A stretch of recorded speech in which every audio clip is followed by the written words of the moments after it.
What is up everyone? Welcome back to my channel. I hope you guys are doing well today. As you guys can tell by today's video title, today's video is part 2 to my tiny home building series. As you guys may have seen in part 1, I showed you guys a full house tour of our tiny home which we built ourselves. And this is currently our main residence whilst we are building our dream big home. I'll link it here if you guys haven't seen it. Make sure you check it out after this video. A lot of you guys were asking to see the full building process of how we actually did this, and luckily I did film it for you guys. In this video, I'm going to be covering the building process, the design sort of idea for the whole floor plan, and of course the building costs. So whether you're a tiny home enthusiast or you're just somebody that's a little bit nosy and you want to know exactly how we built this, I hope this video finds you well. If you guys do enjoy this video, make sure you smash that huge thumbs up down below and be sure to subscribe so you don't miss a future episode of the Dream Build Home series. I guess without further ado, let's go back all the way to September last year when this whole thing started. So we are starting the vlog at our plot.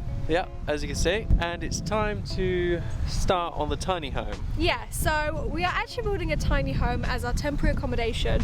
We have thought about where we're going to kind of spend our time whilst we're building the house, and we did consider loads of different options, but then we thought we might as well make the use of our land, right? Yeah, I mean, we could rent. There was actually a flat up for renting right next to us. Yeah. But we thought, yeah, save some money. Do accommodation on site temporarily. Yeah, whilst the house is being built, and this is where we're gonna put it. Yeah, we've already started clearing out this area of gorse because it came out as far as this bramble right here. There's a lot of weeds, there's a lot of like really spiky gorse. So we thought this would be the best place to put it because we can kind of carve it out and have it hidden away from everything. Yeah, and it's got a decent bit of a view as well. Yeah. Which is nice, but yeah, we're going to build this, hopefully save some costs, and also security wise it's best just to be on site. Yeah, definitely. That's the thing. We really wanted to be like hands-on with the build, so we want to be here whilst the builders are here and all that kind of stuff, so it just makes sense. And today we're actually getting the chassis delivered for our tiny home, so that's really exciting. So the lorry has just pulled up. This is where we got the chassis from. Yeah, Gateway Chassis, and basically the driver's trying to figure out if we can get it up the road. If not, we've got the quad bike. Yeah. We'll have to unload the chassis and try it that way, but we don't know if the quad bike, this probably weighs about a ton. Yeah. And I heavy. think the quad bike can pull about 800 kg. It might struggle. We might need some manpower. Coming up with solutions right now. Yeah, but this is the chassis. It is big. Coming up. Okay, we got it in. We got it up. Thank you to this. This is Kevin, driver from Gateway Chassis, who helped us got it in. Dad threw a bit of a tantrum at the start, thinking we're not going to get it in. We didn't think you'd get it up, but we did, even though we've got small access, so that's good. Yeah, thank you for your help. No problem. Change of plans. We're not making this into a tiny home. We're making this into a seesaw.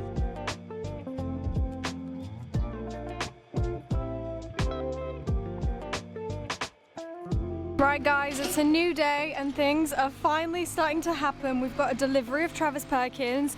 They are delivering the first bits of wood. We're also clearing the ground. We're pulling out all these gorse roots. There's quite a few of them.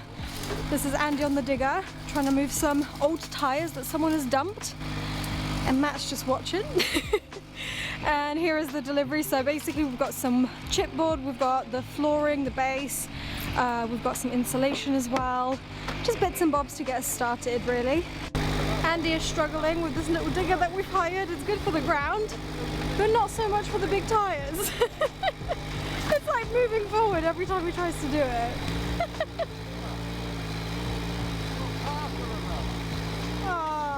So Matt is now having a go on the digger and he's doing pretty good actually. It's a very unstable digger because it's so tiny. I know.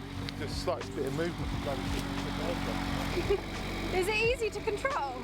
Yeah. Wow. Remembering controls, like I can't remember them. Yeah.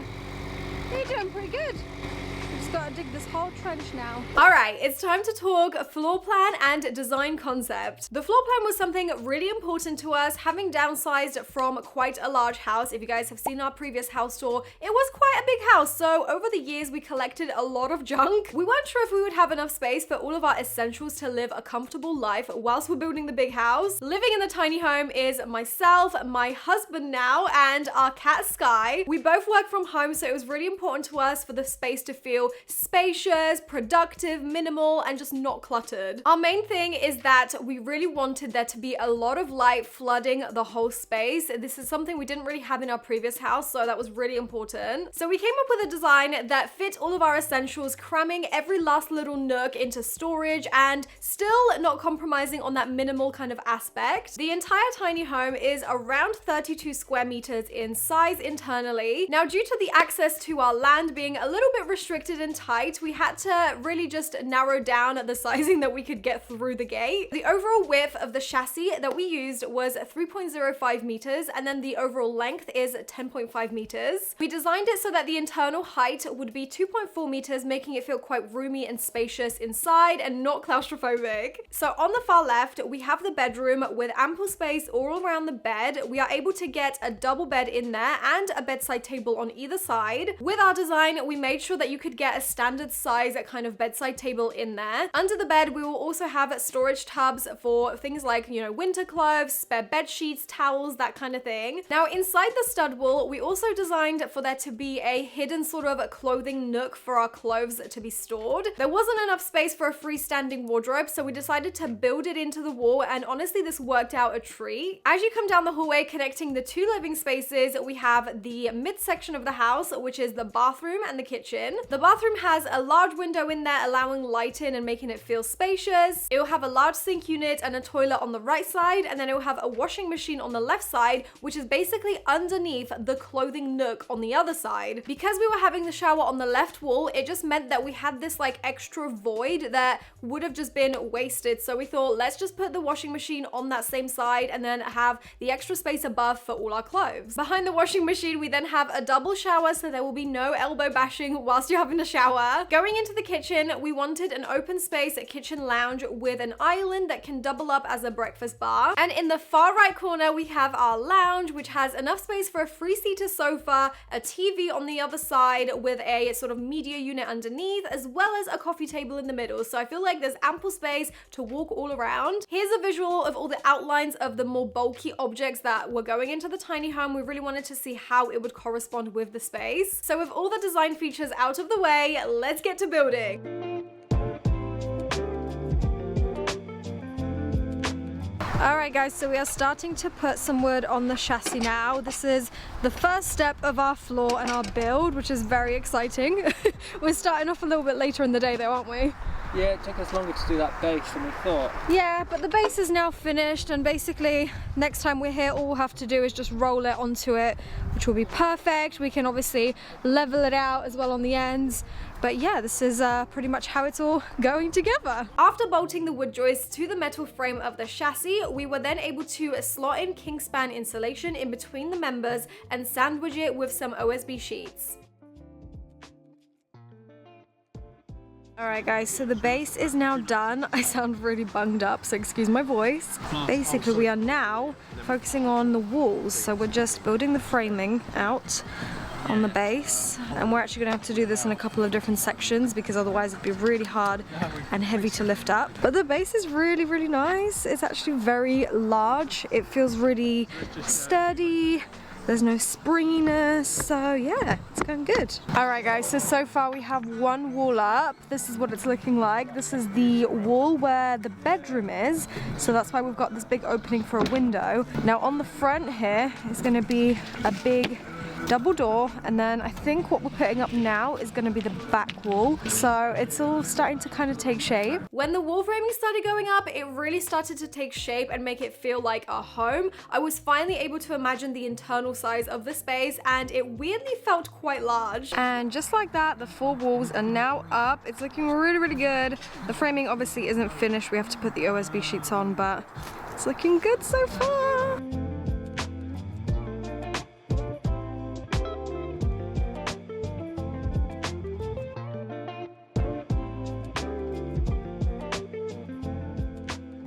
Another day at work. We're doing the roof now.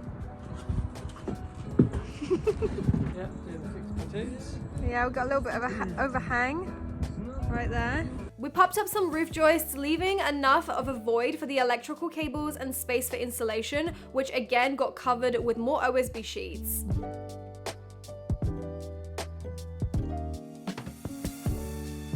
The OSB walls and roof should never get wet. It's not good for the wood to absorb the water as it can expand and warp. So to protect it, we used this waterproof membrane, which we stapled to the wood and covered it with battens to hold it into place. This also doubled up as a backing for our cladding later on, which was definitely very handy. It was then time to start fitting the windows and doors. You might notice in our design, we have a lot of doors. As I mentioned before, we wanted a lot of light coming into the home and not make it feel claustrophobic. It just happened that the doors were so much more cheaper than windows of that size where they were like floor to ceiling. So we decided to save some costs and just get a bunch of doors, even if we wouldn't end up using them. We also decided to go for standard sizes of UPVC doors like 2.4 meters or 3 meters long instead of going down the route of custom sizing, since usually these do come with a hefty price tag. In the end, it worked out fine for us because it actually makes it easier to add additional structures in the future if we ever wanted to expand this tiny home. Next, we finished off the roof. It's a flat sloped roof which has a drain pipe for rainwater attached to the back so that it doesn't spoil the look of the front of the house. We covered the roof with a rubber roof, which was really easy, and the roof also has a slight overhang on the front. We originally wanted to put some spotlights in the overhang, but we just never got around to it. We then fitted the matte black roof fascias and soffits, both of which we got from Uracell. While the outside of the house was quickly progressing, the internal area was still looking pretty bare. At this point, we only had a few weeks left before we officially sold our house and we had to move out and move into this tiny home. As you can imagine, that was a pretty stressful time for us. We then progressed onto insulating the walls with the same Kingspan insulation that we used for the roof and the floor. Next, it was time to build the internal walls. Luckily, there wasn't many. I really like how the bathroom separates the lounge from the bedroom, making them feel like two completely different living spaces of the house. I never actually documented the process of wiring and plumbing up the house because we were in such a mad rush trying to move into this place. I just completely forgot to film it, but we didn't do it ourselves. It was Matt's dad and his friend. That is one thing we would never attempt to do. We are not qualified electricians or plumbers, so we're not touching it. All right, so today we are finally starting on the plasterboarding. So as you guys can see, this is the bathroom.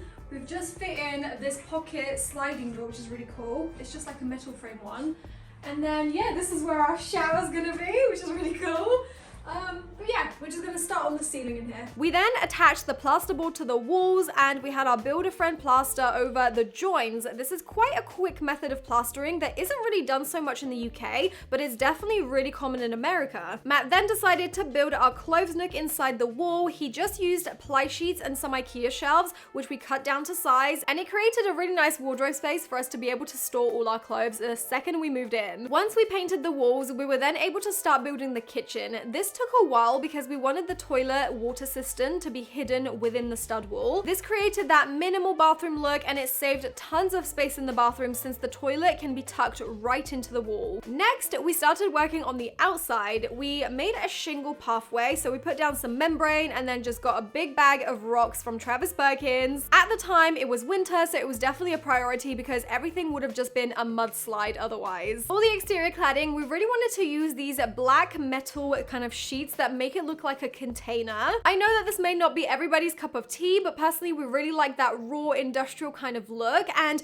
we paired it with these really nice cedar looking wood panels. These are actually made from composite, not real wood, but honestly from far away it looks pretty legit, and I love the contrast between the wood look and the metal. So now talking time frames, the whole build took us about 5 weeks give or take, and obviously there was 4 of us working on it. There is still a lot that needs to be finished off, but as we all know, a house is never truly finished. Now in the house tour comments, a lot of you guys really wanted to know how much something like this actually costs. We obviously tried to do it as cheap as we possibly could, and we managed to build the whole house for a grand total of 31,000. That's including doors and windows, all the timber framing, all the plasterboarding, skirting boards, kitchen, bathroom, just everything. The main big bulk expenses were things like the doors and windows, which cost us 4,500. The kitchen was 3,500. The rubber roof was 1,000, and then the chassis, which obviously the whole house was built on, was 3,500. The reason why we built it on a chassis instead of just on a base is because we wanted to be able to have the option to tow it away and move it away from the site afterwards. A lot of you guys were also asking, what are your plans for this tiny home after you've built your dream house and moved into that? We have quite a few options, and I think my favorite is to keep it and have it as a guest house for our friends and family. But a lot of you guys were saying that it would be a good idea to have it as an Airbnb, which I am starting to entertain that idea. I think that's quite cool. Now, fast forward to now. This is our finished tiny home, and honestly, I'm so happy with how it turned out. If you guys haven't seen the full house tour, I'll link it in the eye right there, so definitely check it out. I'll try to have as much information and detail in the description about our building, sort of materials, where we sourced everything. I really hope you guys enjoyed this video. I know it's slightly different for my channel because I normally do beauty and fashion, but I honestly really enjoy making videos like this, so if you guys do want to see more, definitely let me know in the comments. And actually, if you like home building kind of content and renovation videos, I have a whole separate channel with my husband Matt. It's called Roxy and Matt, and we've done loads of renovation videos on there already, so I'll link it in the eye. Anyways, that is it for this video. I hope you guys found this interesting and entertaining. Make sure you guys subscribe so you don't miss out on any future videos from the Dream Build Home series. Thanks for watching. Bye.